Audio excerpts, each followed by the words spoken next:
Rendez-vous nature, une présentation du Réseau ZEC, le réseau à découvrir. Visitez leréseauzec.com. Le Réseau ZEC, 63 territoires publics partout au Québec. Chasse, pêche, plein air et camping pour ravir les grands et les petits. C'est le réseau de la liberté en nature avec des chalets, du prêt à camper, des yourtes et des embarcations. Imaginez-vous en train de planter votre tente où vous voulez sur le territoire. Dans le Réseau ZEC, c'est possible. Vivez l'expérience en famille, entre amis et avec votre animal de compagnie dans les ZEC du Québec. Réseau ZEC, le réseau à découvrir.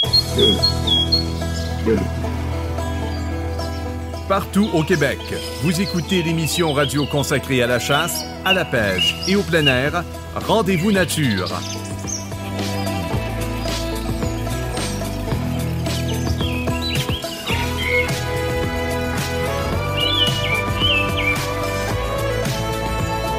Voici Ernie Wells.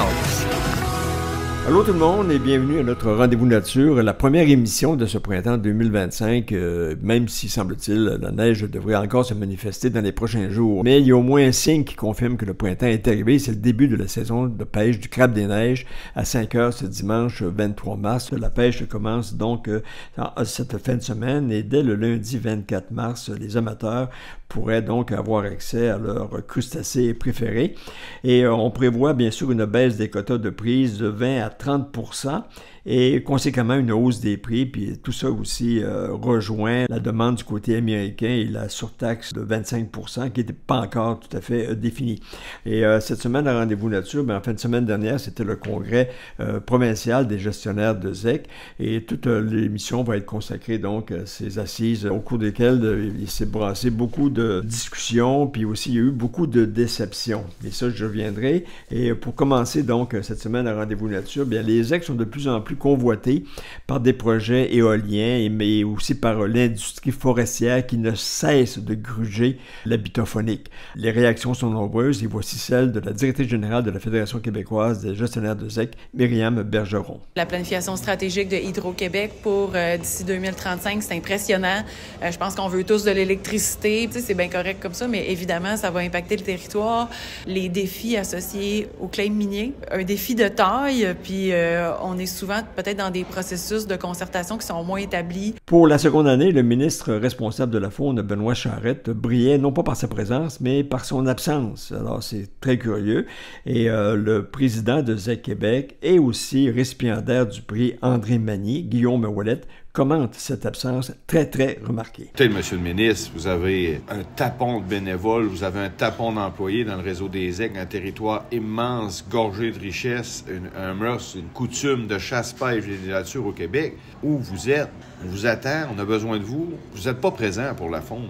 Est-ce qu'on serait rendu à avoir un ministre dédié 100% à la faune? Je pense qu'on est rendu là. Les motos en route deviennent de plus en plus un nouvel outil pour découvrir les ZEC. Et le président de la Fédération québécoise des motos hors route, Frédéric Lajoie, nous dit pourquoi. Ils vont aller se promener, soit avec leurs motos de route, qui sont des motos de double usage ou d'aventure, ou encore, à travers le réseau Quad, vont aboutir dans une ZEC avec leur moto totalement immatriculée hors route.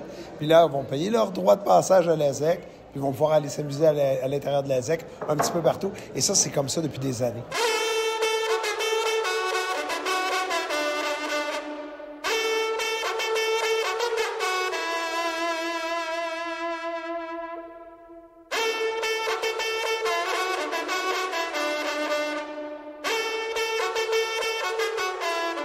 Les trompes de chasse de Rallye Québec appellent aux nouvelles brèves de la semaine et les chasseurs ont de nouveau manifesté leur générosité lors de la saison 2024 en faisant le don de 8 869 livres de venaison, ce qui représente 55 433 repas distribués aux familles démunies de nos communautés, mais un peu moins généreux quand même qu'en 2023, même si les récoltes des grands gibiers ont atteint des records l'an dernier.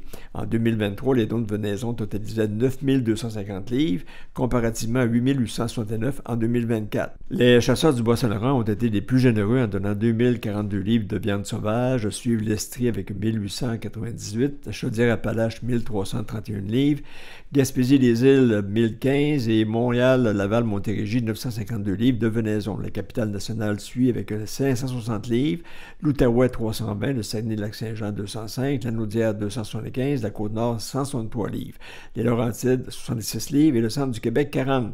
Aucun don est dénombré en Mauricie et en Abitibi.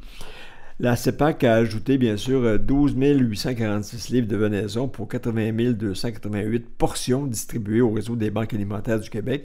Et cette venaison provient de la gestion des populations de chevreuils des parcs nationaux du Mont-Saint-Bruno et des îles de Boucherville, où il fallait bien sûr maintenir l'équilibre de l'espèce. Des 668 chasseurs donateurs, c'est Renaud Parent qui remporte un chèque cadeau de 1 500 $ de la CEPAC valable pour des séjours et produits plein air. On me dit que ce passionné de chasse à l'orignal est maintenant rendu aussi un amateur de chasse du cerf de Virginie depuis qu'il réside en Estrie. Et la FDCP a remercié les 64 bouchers certifiés chasseurs généreux qui ont fait connaître le programme aux chasseurs et qui préparent la venaison pour l'expédition vers les organismes accrédités. La Fédération québécoise des chasseurs et des pêcheurs tient actuellement sa campagne de financement de sa fondation Héritage Faune afin de permettre aux générations futures de jouir d'une ressource faunique abondante et assurer la pérennité des activités de chasse et de pêche. Que c'est beau comme leitmotiv. Et pour mousser les dons, la FDCP a le soutien de la CEPAC qui offre un forfait de chasse au cerf de Virginie pour 4 personnes en plan européen, donc c'est sans les repas, à l'île d'Anticosti, pour une valeur de 14 760 $. Et bien sûr, ça devrait comprendre un avion, j'imagine, à ce prix-là. Le billet est de 20 $ chacun et on peut s'inscrire en ligne jusqu'au 11 avril à midi. Le tirage au sort aura lieu lors du banquet du congrès annuel de la Fédération québécoise des chasseurs et pêcheurs et de ses filiales le 12 avril au Delta Mont-Sainte-Anne à Beaupré. Et pour faire un don à la Fondation Héritage Faune, eh bien, les détails sont en ligne à fdcp.com. La ministre responsable du sport, du loisir et du plein air, Isabelle Charret, et le PDG de la CEPAC, Martin Soucy, investissent 2,7 millions pour prolonger le parcours cyclable du parc national du lac Témiscouata. Quelques 16 km de pistes cyclables en poussière de pierre seront ajoutés à l'intérieur du parc national, qui permettra de découvrir donc à vélo tout le secteur de la Grande Baie. Il est toujours possible d'effectuer la grande boucle de 24 km du circuit d'une rive à l'autre. Les travaux préparatoires et les inventaires archéologiques doivent débuter à l'été 2025. La livraison du projet est prévue pour 2027, quand même. Et je me reste ici pour une courte pause et au retour, c'est un spécial sur les ZEC qui tenait en fin de semaine son congrès annuel à Québec. Alors, ne manquez pas ça, des entrevues avec le président Guillaume Ouellette, la directrice générale, Mme Myriam Bergeron, ainsi que le porte-parole de la Fédération des motos hors route, M. Frédéric Lajoie.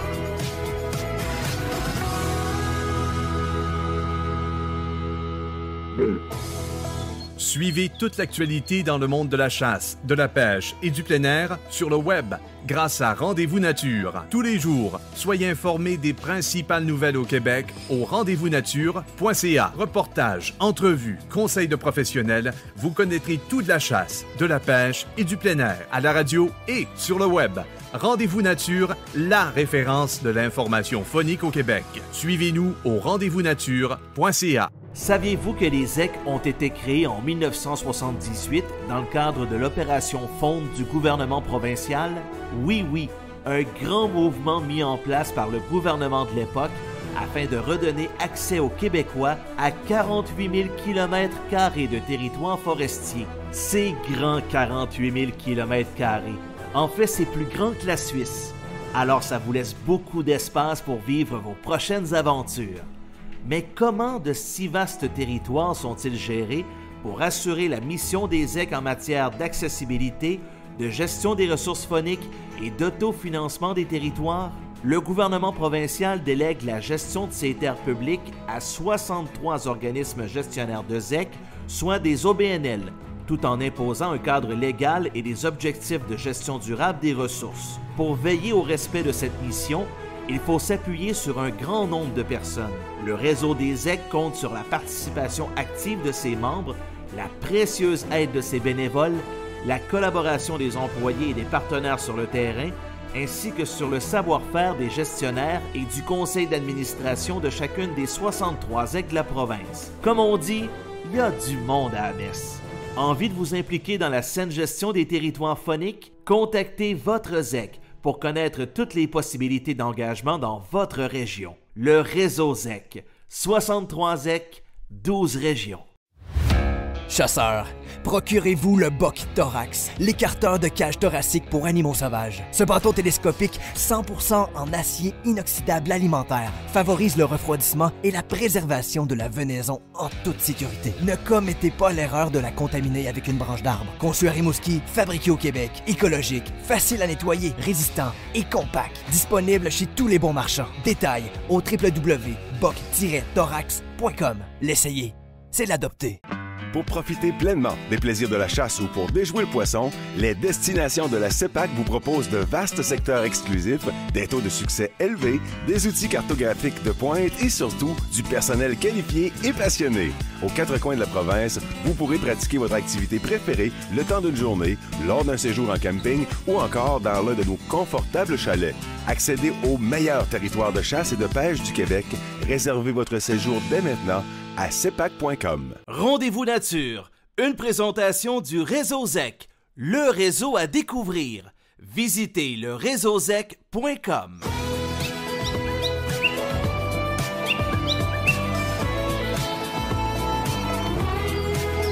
Partout au Québec, de retour à Rendez-vous nature.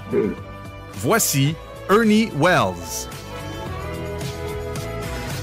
De retour à Rendez-vous nature, les motoneigistes, les forestiers et même les promoteurs de différents projets éoliens convoitent de plus en plus les territoires que sont les ZEC du Québec. On en compte 63 et Olivier Thériault a participé en fin de semaine dernière au congrès des ZEC et a recueilli les propos de la directrice générale Myriam Bergeron qui se prononce donc sur cet envahissement du territoire par différents groupes organisés autres que ceux des chasseurs et des pêcheurs. Myriam Bergeron, le thème du congrès cette année, le développement tout naturellement. Pourquoi ce thème-là spécifiquement pour 2025?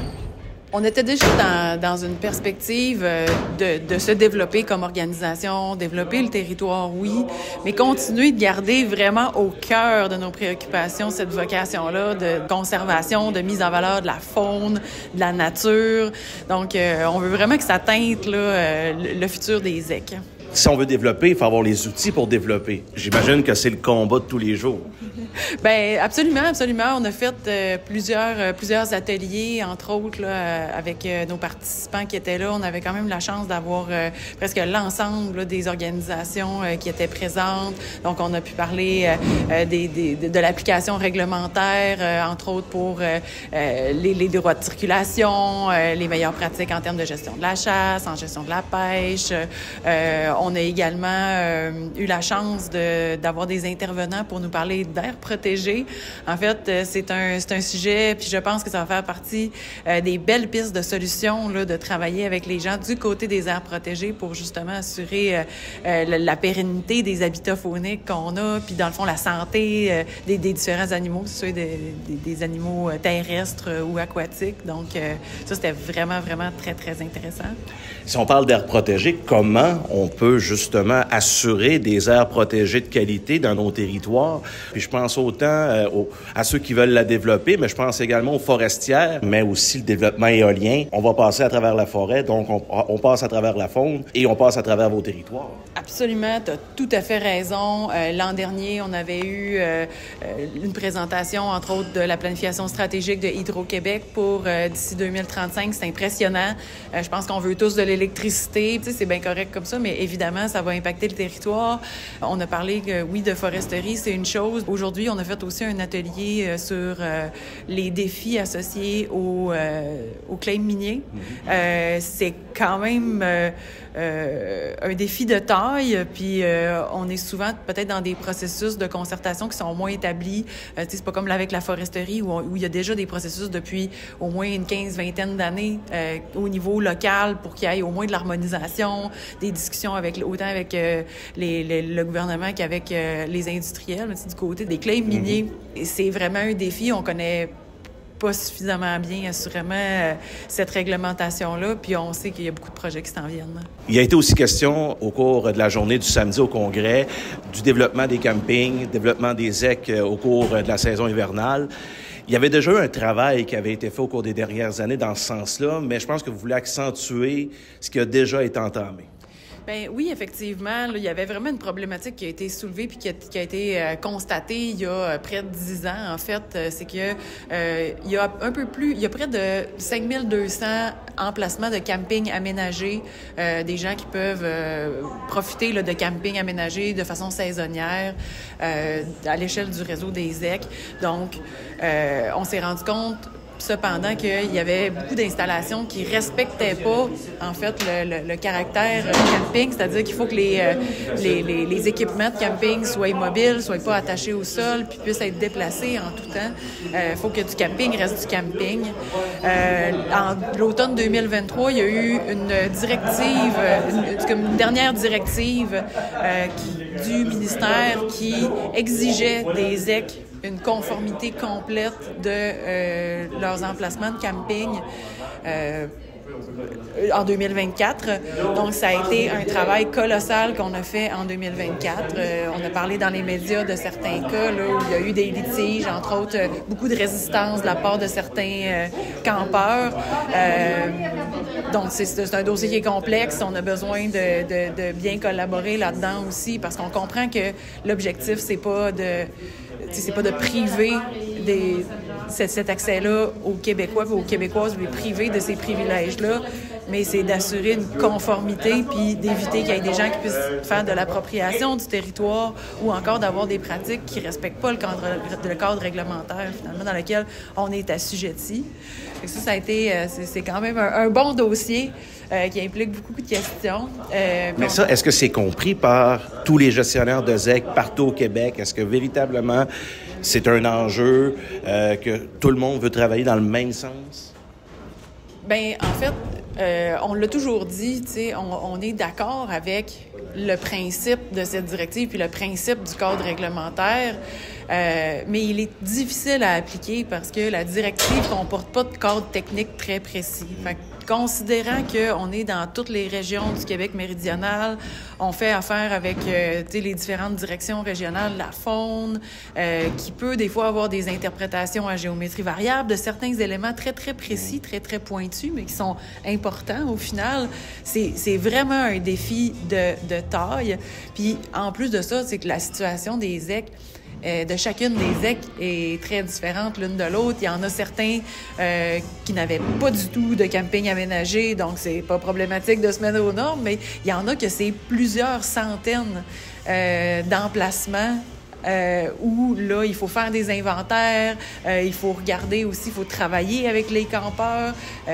Des fois, les campeurs peuvent être âgés, avoir des difficultés, en fait, de pouvoir mettre aux normes un certain nombre d'installations. Donc, cette gestion-là du changement, moi, je dis depuis le début qu'elle doit se faire à l'échelle humaine parce qu'on travaille avec des gens puis on est là pour offrir l'accès au territoire pour les gens en premier. Le camping l'hiver... non, je recommence. Le plein air l'hiver, ça aussi, ça fait partie des enjeux. Puis vous avez accentué ce développement-là au cours des dernières années. Puis je pense qu'on veut peser sur l'accélérateur davantage. Ben oui, vraiment. On a vu cet hiver là un nombre record de ZEC être en opération dans la saison hivernale, donc entre autres pour offrir la pêche blanche, considérant qu'il y a certains endroits qui étaient très populaires il y a quelques années pour faire de la pêche blanche, puis que là maintenant les conditions de glace permettent plus ou moins, ou la saison est tellement écourtée. Il y a beaucoup de ZEC qui se sont mis à développer la pêche blanche, c'est très populaire, puis les conditions sont vraiment excellentes. Fait que ça, c'est une belle nouvelle. Évidemment, ça entraîne des défis. Mais je pense que tranquillement, le chemin se fait. Il y a vraiment comme un désir aussi des usagers. Les personnes veulent avoir accès au territoire en période hivernale, veulent multiplier d'autres sortes d'activités. Nous autres, on est là pour leur offrir. Puis, je pense qu'un élément qui est très important aussi là-dedans, c'est encore une fois notre vocation faunique. Faut savoir que avec des gens sur le territoire en hiver, il est plus important que jamais de protéger les ravages, par exemple. Faut éviter qu'il y ait des gens qui poursuivent des orignaux ou des animaux pour les blesser, les amener à épuisement. On en voit à chaque hiver là, qui finissent par en mourir de ça. Puis c'est quand même... C'est pas une situation qui est si marginale. Donc, nous, dans notre rôle de conservation, on voit ça aussi comme un incontournable qu'on soit là sur le territoire, oui pour les gens, mais pour s'assurer de la protection de la faune. Puis évidemment, développer au cours de l'hiver, bien, ça assure aussi le financement de la ZEC 12 mois par année, pouvoir offrir des activités de qualité, mais il faut avoir les sous pour pouvoir le faire. Puis ça, bien, il y a un travail des ZEC aussi d'aller chercher ces sous-là. Oui, ça, c'est un grand défi. Puis comme je le disais tout à l'heure, considérant la complexité des dossiers auxquels on a à faire face, considérant notre besoin puis notre difficulté à aller chercher de l'expertise de pointe là, à l'échelle du réseau, ce financement-là est important. On fait beaucoup de démarches auprès du gouvernement du Québec pour justement on fait nos démarches auprès du Trésor, puis on a déposé un mémoire prébudgétaire au mois de janvier. On a fait nos représentations. On propose des projets de développement. Ça fait déjà plus de 2 ans, en fait, qu'on parle de ce plan d'action-là qui nous mène à 2030-2035. On sait que le contexte économique n'est pas évident pour la province. On pense quand même que ça devrait faire partie de nos priorités. Ça demeure le territoire. La passion, elle est vraiment là.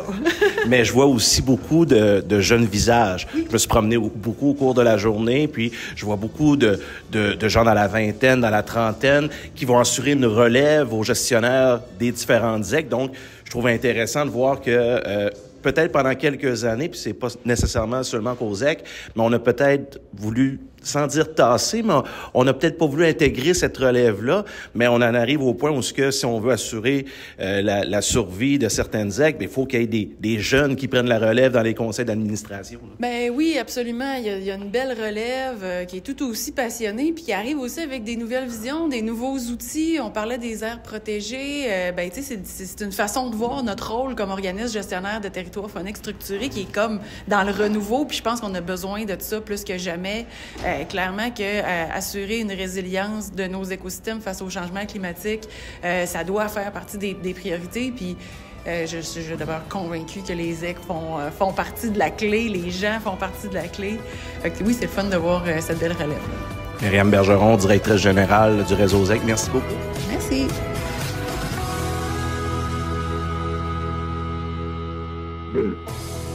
Suivez toute l'actualité dans le monde de la chasse, de la pêche et du plein air sur le web grâce à Rendez-vous Nature. Tous les jours, soyez informés des principales nouvelles au Québec au rendez-vous-nature.ca. Reportages, entrevues, conseils de professionnels, vous connaîtrez tout de la chasse, de la pêche et du plein air à la radio et sur le web. Rendez-vous Nature, la référence de l'information phonique au Québec. Suivez-nous au rendez-vous-nature.ca. Jusqu'en 1978, l'accès au territoire public pour la chasse et la pêche au Québec était réservé à des clubs privés, limitant ainsi l'égalité des chances pour tous les citoyens. En réponse, l'opération Gestion Faune a été lancée en 1977 avec pour mission de garantir une exploitation équitable et durable des ressources fauniques. Cette initiative visait à protéger la faune, à assurer l'accès à tous les Québécois et à encourager la participation des utilisateurs dans la gestion de ces ressources. En 1978, les ZEC ont vu le jour, avec une mission unique, gérer démocratiquement ces territoires publics par des associations sans but lucratif. Les bénéfices générés sont entièrement réinvestis dans la conservation et la valorisation des ressources phoniques au cœur de leur mission. Le réseau ZEC, c'est 48 000 km² de territoire forestier. À l'automne, c'est la chasse au petit gibier et au gros gibier, mais c'est aussi le petit manteau au bord du feu en fin de soirée. C'est aussi s'emmitoufler dans son sac de couchage après une longue journée à se promener dehors. C'est aussi la première gorgée de café le matin qui nous réchauffe l'intérieur alors qu'il ne fait que 2 degrés dehors. Mais comme on dit, et qu'on est bien dans le bois. Le réseau ZEC, 63 ZEC, 12 régions. Chasseurs, procurez-vous le BOC Thorax, l'écarteur de cage thoracique pour animaux sauvages. Ce bâton télescopique 100% en acier inoxydable alimentaire favorise le refroidissement et la préservation de la venaison en toute sécurité. Ne commettez pas l'erreur de la contaminer avec une branche d'arbre. Conçu à Rimouski, fabriqué au Québec, écologique, facile à nettoyer, résistant et compact. Disponible chez tous les bons marchands. Détails au www.boc-thorax.com. L'essayer, c'est l'adopter. Rendez-vous nature, une présentation du Réseau ZEC, le réseau à découvrir. Visitez leréseauzec.com.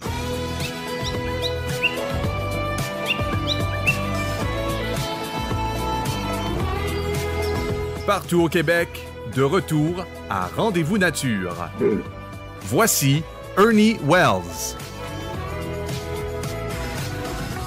De retour à Rendez-vous Nature, est-ce que l'absence du ministre Benoît Charette, responsable de la faune, qui pour une deuxième année ne participait pas au congrès des ZEC, est-ce que son absence est pardonnable? Qu'est-ce qu'il faut déduire donc de cette absence remarquée des gestionnaires de ZEC qui étaient présents sur place et qui attendaient la venue du ministre Charette? Eh bien, Olivier Thériault, encore une fois, était au congrès, a participé au congrès et il a recueilli les propos du président de ZEC Québec et aussi récipiendaire cette année du prix André Magny, Guillaume Ouellette. Comment on peut définir ce qui s'est passé en fin de semaine avec le congrès présenté au Mont-Saint-Anne? Ben, un beau congrès, des dossiers chauds annuels là, qu'on est obligé de traiter et puis de discuter, comme on dit. J'ai dit si bien hier, dans la journée en famille, là, j'ai essayé de lever les passions dans la salle, dossier des campings aménagés, qui est un gros dossier. Dossier aussi des droits de circulation, la circulation hivernale. Je reviens tout le temps à mon point de départ. Prenons possession de nos territoires, aménageons nos territoires, développons nos territoires. Nos racines, c'est la chasse, la pêche. Venu se greffer avec les années une autre demande qui est la villégiature. On a créé aussi d'autres sources de revenus, les prêts à camper et tout. C'est un peu pour faire un parallèle à mon cri du cœur de M. le ministre hier, qui était pour une deuxième année absent à notre congrès. Peut-être, M. le ministre, vous avez un tapon de bénévoles, vous avez un tapon d'employés dans le réseau des ZEC, un territoire immense, gorgé de richesses, un mœurs, une coutume de chasse, pêche et de nature au Québec. Vous êtes où? Où vous êtes? Tu sais, on est là, on vous attend, on a besoin de vous. Vous n'êtes pas présent pour la faune. Parallèlement à ça, est-ce qu'on serait rendu à avoir un ministre dédié 100% à la faune? Je pense qu'on est rendu là. Tu sais, je peux vous faire rire un peu. On avait fait de l'opposition pour ne plus être avec les forêts, mais j'ai comme l'impression, pour faire rire, pour vous dire la vérité, on est comme rendu avec les batteries. Fait que j'ai un peu de misère avec ça présentement, là, qu'on soit un peu de côté. On a le sentiment, du moins, d'être mis de côté. Le monde sont à la fois choqués, mais aussi déçus. Écoute, les utilisateurs des ZEC, c'est des gens de classe moyenne. Je pense que c'est la majorité de la société. Écoutez, M. le ministre, on est là sur le terrain, on fait partie de la majorité de la population. On a besoin de vous, on a besoin de vous voir, on a besoin de croire que vous croyez en nous. Je sais que probablement, qu'ils ont un agenda qui est super chargé, mais c'est quand même le ministre de la Faune, puis on est des délégués de la Faune. Qu'est-ce que vous demandez, globalement, au ministre Charette pour vous donner les outils nécessaires pour poursuivre le développement des ZEC? Bien, ce qu'on demande, dans le fond, je pense qu'on est en train de démontrer, on m'a dit, comme mon homologue dit, on débosse des chameaux présentement. On est en train vraiment de tout remettre le réseau des ZEC qui avait des petites lacunes. Les règlements généraux, on est en train de démontrer qu'on est capable de faire de quoi de bien avec ça. Ça nous prend, pour aller là, du financement. On est rendu, exemple, là, à toutes sortes d'affaires juridiques. On est rendu à être obligé d'utiliser des lobbyismes pour nous aider dans des dossiers, exemple, les droits de circulation de motoneiges. On veut se développer. On fait la job aussi, de la grosse job de bras. Je pense qu'on a besoin de financement. Si on veut avoir une équipe de lobbyisme au niveau des ZEC pour aider à tout ça, on peut avoir un côté juridique, la chose aussi. On a plusieurs dossiers juridiques. Ça nous prend du financement. On peut demander à ces OSBL-là de payer leurs choses, mais à un moment donné, la Fédération a des limites aussi. Évidemment, je pense que s'il avait été présent aussi en fin de semaine, il y aurait eu beaucoup de messages qui lui auraient été passés. Je sais qu'on en a parlé beaucoup dans les dernières semaines, on t'a entendu là-dessus.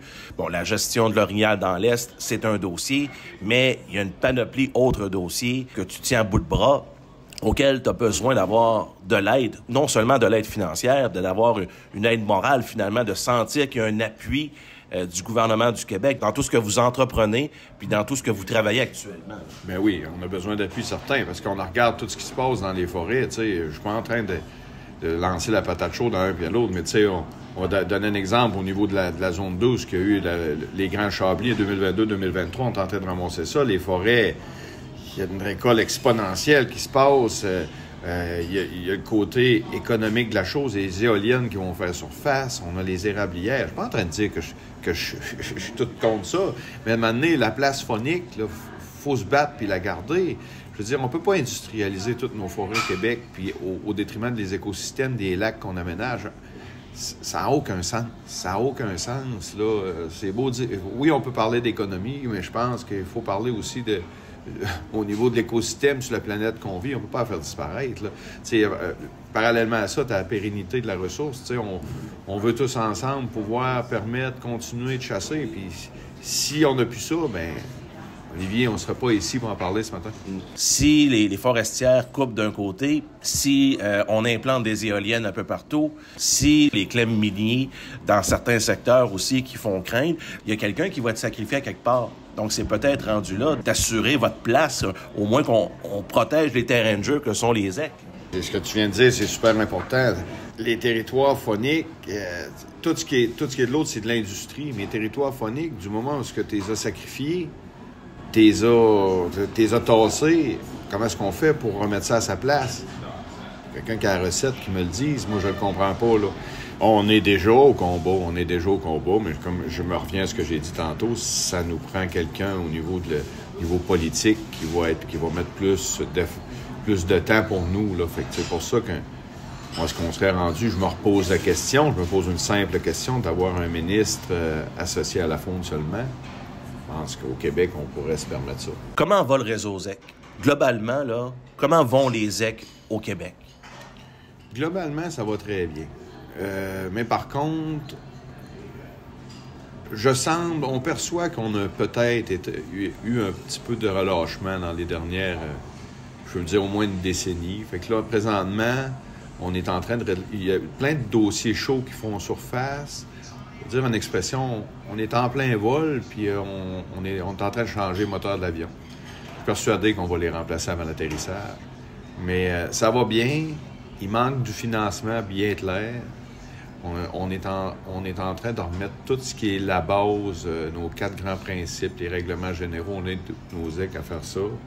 Il manque un petit peu encore le lien de famille là, qui est dur parce que le Québec est grand, chacun ses mœurs, chacun ses manières de fonctionner.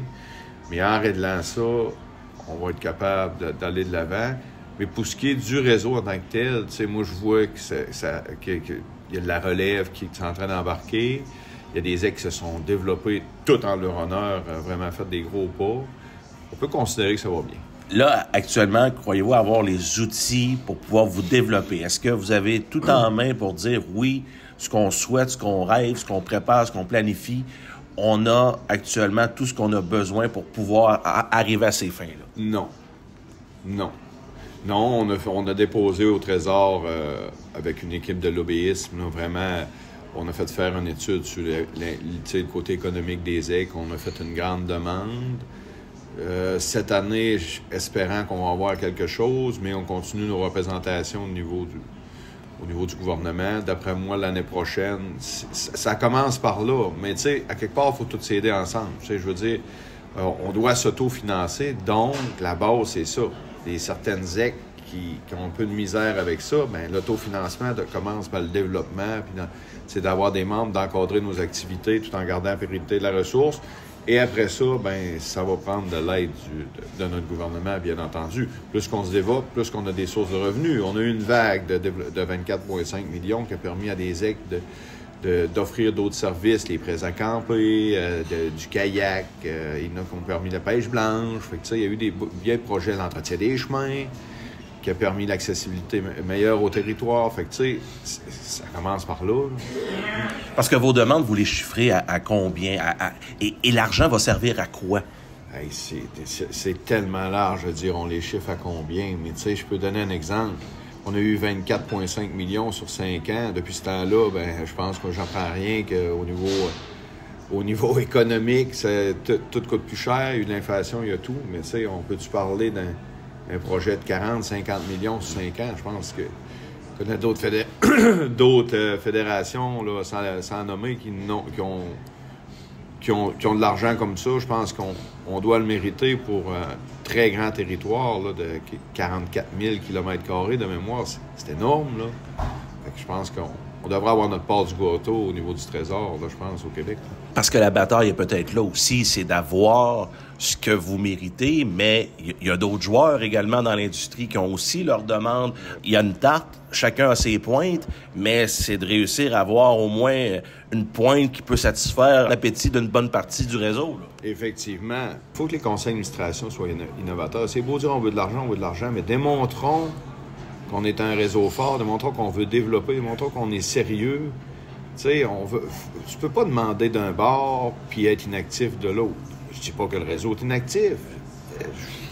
Il y a certaines places qui devraient être plus actives que ça. C'est l'image qu'on dégage. Tu sais, on va aller chercher de l'argent, mais démontrons la bonne image tous ensemble. C'est facile de demander de l'argent, mais demander de l'argent sans dégager une bonne image ou, ben non, un sens de développement. Soyons innovateurs. Voilà. Tu sais, faut se mettre aussi dans les culottes des gens, tant au niveau du gouvernement là, qu'au Trésor, tout ça, qui regardent tout ça, même si on le fournit. Il y a une perception qu'on doit, qui est très importante aussi. Le message est clair. Réseau ZEC, les ZEC, on est prêt à faire de la place. On est prêt à venir encadrer des activités sur nos territoires, tout ça. Mais à un moment donné, on se laissera pas envahir sur nos 4 grands principes. On ne laissera pas des gens prendre notre place. Tu sais, je veux dire, c'est chacun notre créneau dans cette société-là, chacun son activité. On est un domaine phonique. C'est sûr qu'on est, tu sais, on veut pas rentrer en guerre contre personne, mais maintenant, on ne se fera pas écraser non plus.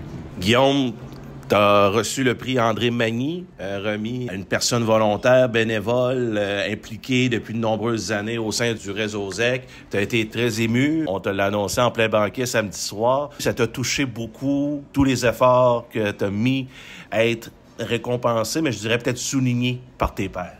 Toute qu'une brique que j'ai reçue, puis une brique positive, parce que on est dans le roulant de ça, puis je le dis tout le temps, je suis accompagné des conseils d'administration, des professionnels, vous autres. Tu sais, Rendez-vous Nature, Ernie, toi, tu sais, vous croyez en nous autres, vous nous donnez souvent le micro, comme on dit, les droits de parole, vous nous appuyez dans des dossiers. J'ai plein de monde autour de ça, ma famille, puis tout, puis... Tu sais, les années passent, on traverse des montagnes, puis hier soir, ben, tu sais, moi, je m'attendais carrément pas à ça, parce que je veux dire, il y en a plein de monde qui ont mis du bénévolat, mais de se faire souligner ça, ça a été, je vous le dis, c'est comme en l'espace de 30 secondes que j'ai tout ce que j'ai accompli en équipe m'est revenu. Émotivement, c'est un coup. C'est un pas pire coup. Ouais. C'est notre pays, je pense. Moi. Tu sais, quand on voit ça, parce qu'on voit beaucoup plus de négatifs, vous savez, hein, c'est plus facile de critiquer ces plateformes sociales, puis tout ça qu'on voit passer. Je ne m'attache pas à ça. Mais quand on reçoit ça hier, oui, c'est un plein d'essence, comme on dit. Je termine avec ça. Donc, c'est une grosse année. Ce sont toutes des grosses années, mais c'est encore une autre grosse année qui attend le réseau ZEC, de ce que je comprends avec toutes les batailles à mener. Terminons nos gros dossiers qu'on a nommés tantôt. Démontrons au Trésor du Québec qu'on est là, qu'on a besoin d'eux autres. Puis, espérant notre ministre qui va nous donner la tape dans le dos au même principe que j'ai reçu hier, puis on va avancer tous ensemble. Guillaume Ouellette, président du réseau ZEC, merci beaucoup. Félicitations encore pour eux. Merci à vous autres.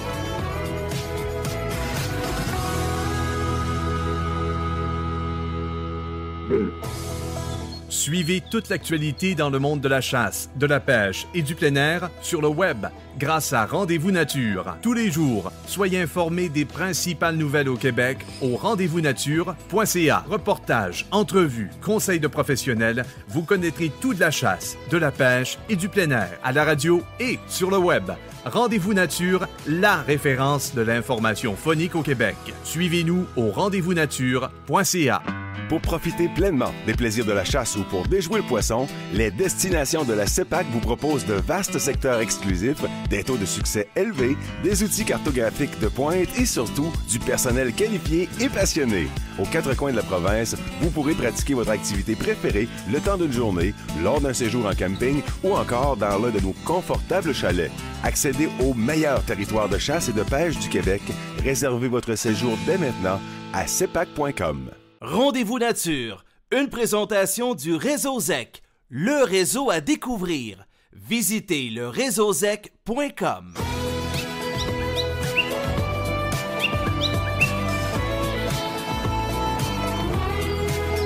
Partout au Québec, de retour à Rendez-vous Nature.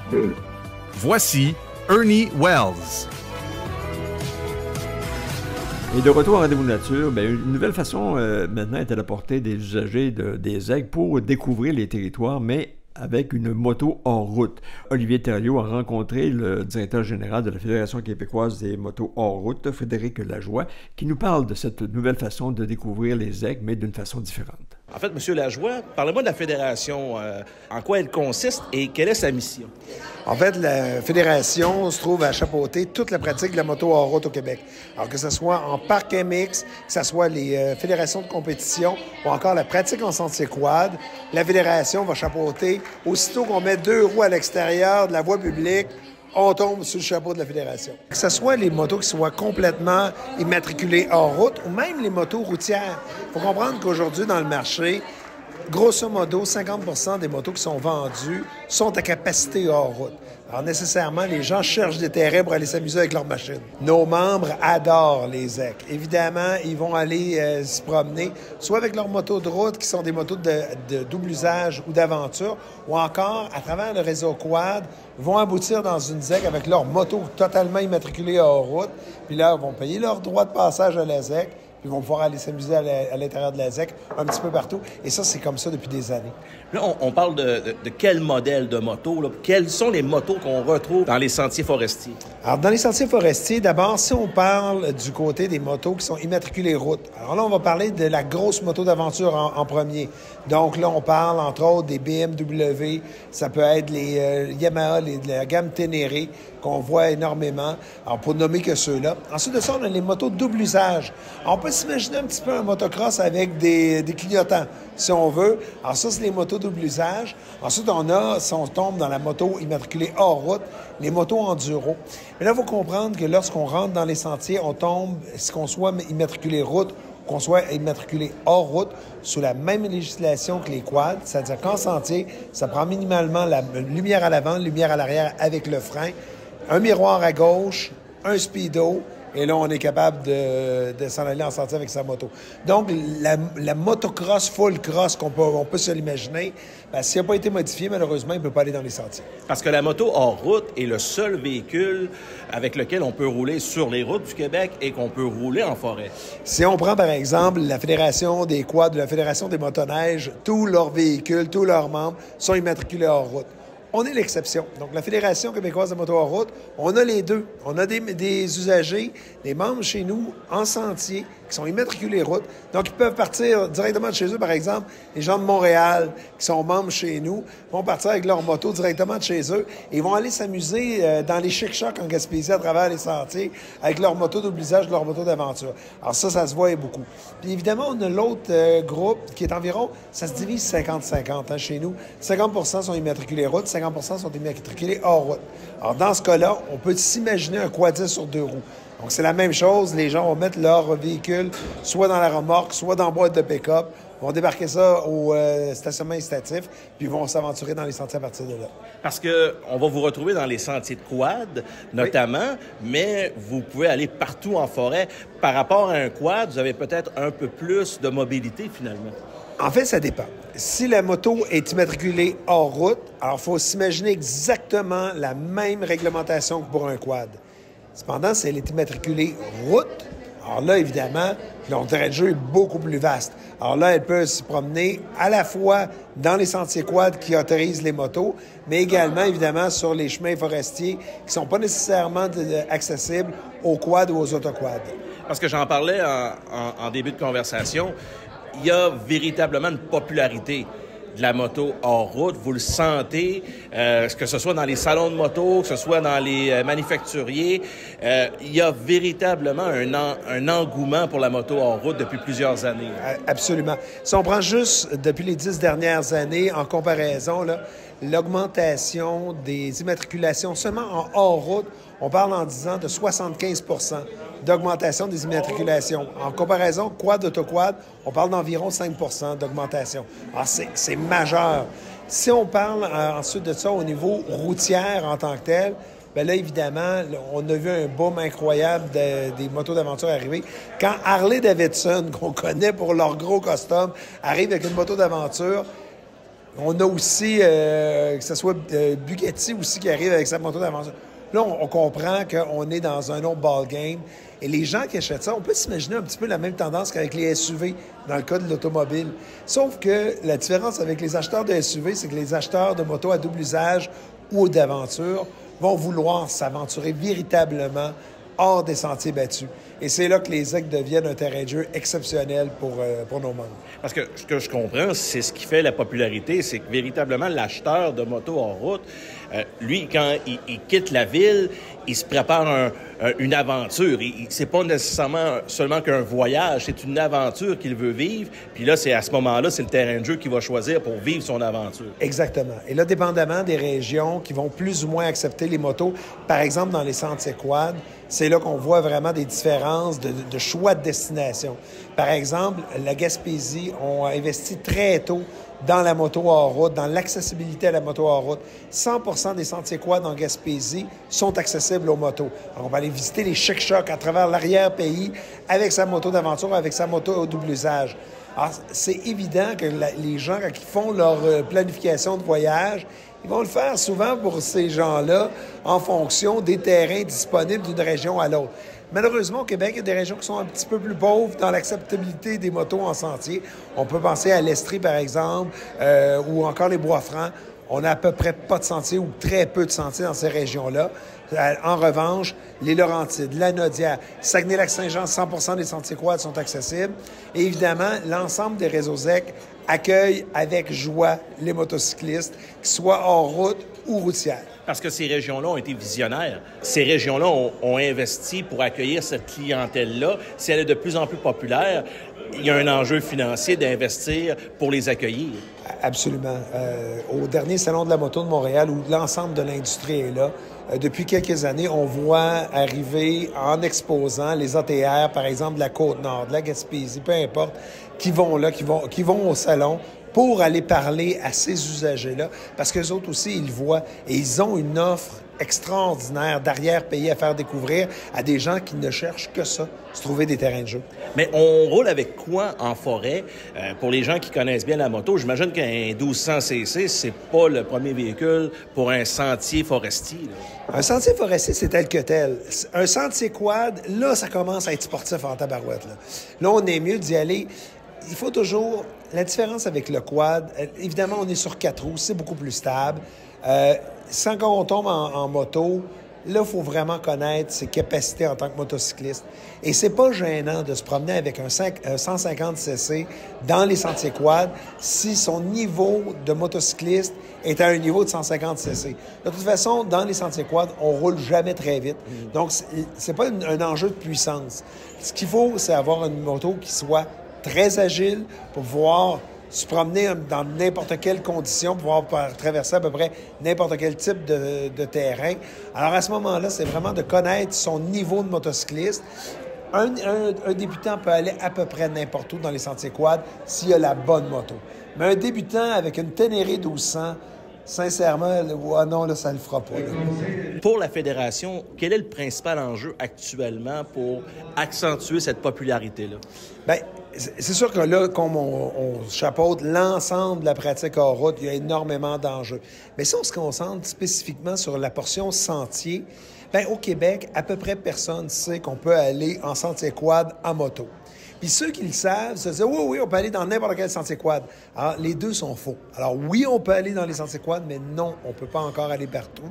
On est environ, comme je le disais, à 65% des clubs quad qui acceptent les motos. Il s'agit d'aller sur le site web de la FQMHR, d'aller accéder à la carte des sentiers disponibles. Tout est là. On est capable de voir dans quelle région on peut aller, quel sentier est disponible pour la moto. Mais un des enjeux qu'on a présentement, c'est de faire connaître cette pratique-là. Et qu'est-ce que ça prend pour aller en sentier? Puis souvent, dans la situation économique dans laquelle on est, ce qu'on voit de plus en plus, c'est qu'il y a des gens qui ont malheureusement plus nécessairement les moyens de se payer un quad, mais qui ont encore l'envie, l'amour de parcourir les sentiers quad, bien, la moto peut être une super belle alternative.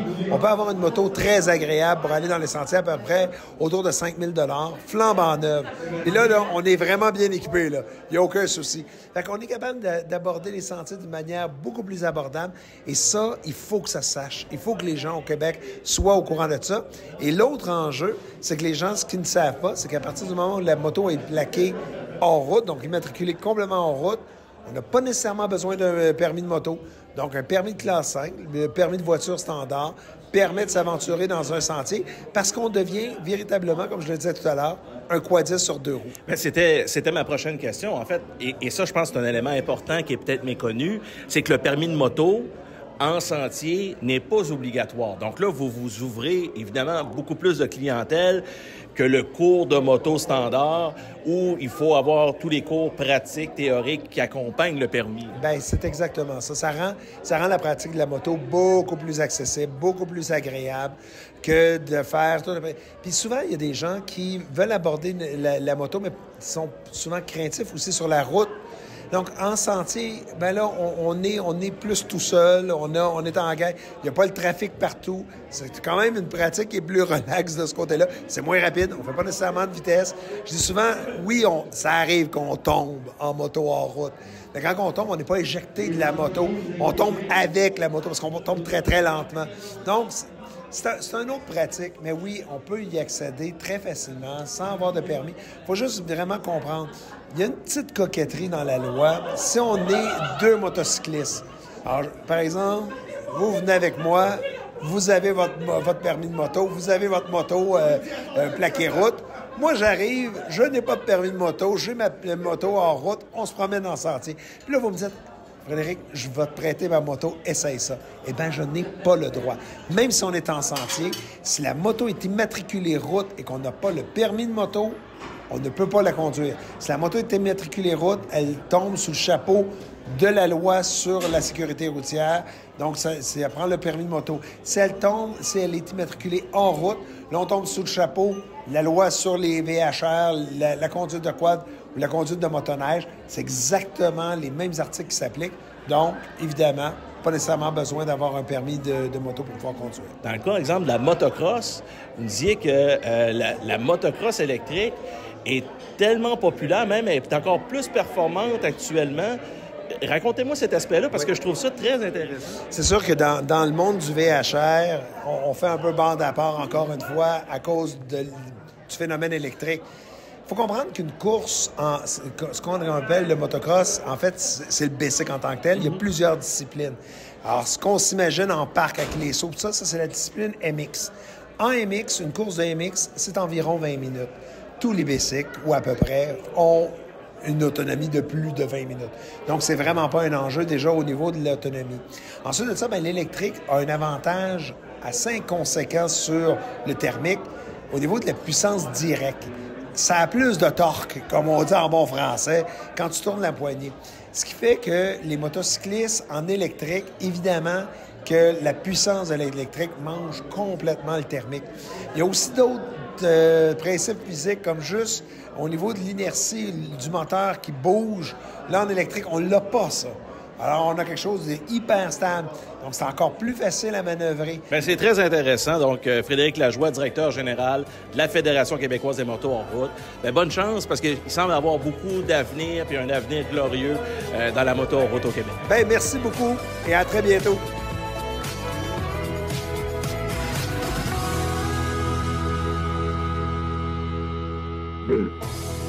Suivez toute l'actualité dans le monde de la chasse, de la pêche et du plein air sur le web grâce à Rendez-vous Nature. Tous les jours, soyez informés des principales nouvelles au Québec au rendez-vous-nature.ca. Reportages, entrevues, conseils de professionnels, vous connaîtrez tout de la chasse, de la pêche et du plein air à la radio et sur le web. Rendez-vous Nature, la référence de l'information phonique au Québec. Suivez-nous au rendez-vous-nature.ca. Rendez-vous Nature, une présentation du Réseau ZEC, le réseau à découvrir. Visitez le réseauzec.com.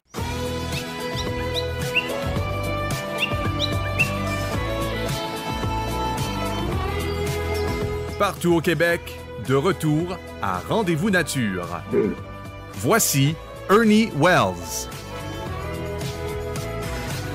Et voilà, c'est ainsi que j'ai vu et préparé pour vous cette émission Rendez-vous Nature. Et comme je le disais précédemment, l'ouverture de la pêche du crabe des neiges connaît un début de saison hâtif, je pense, parce qu'habituellement, il me semble que c'était un peu plus tard.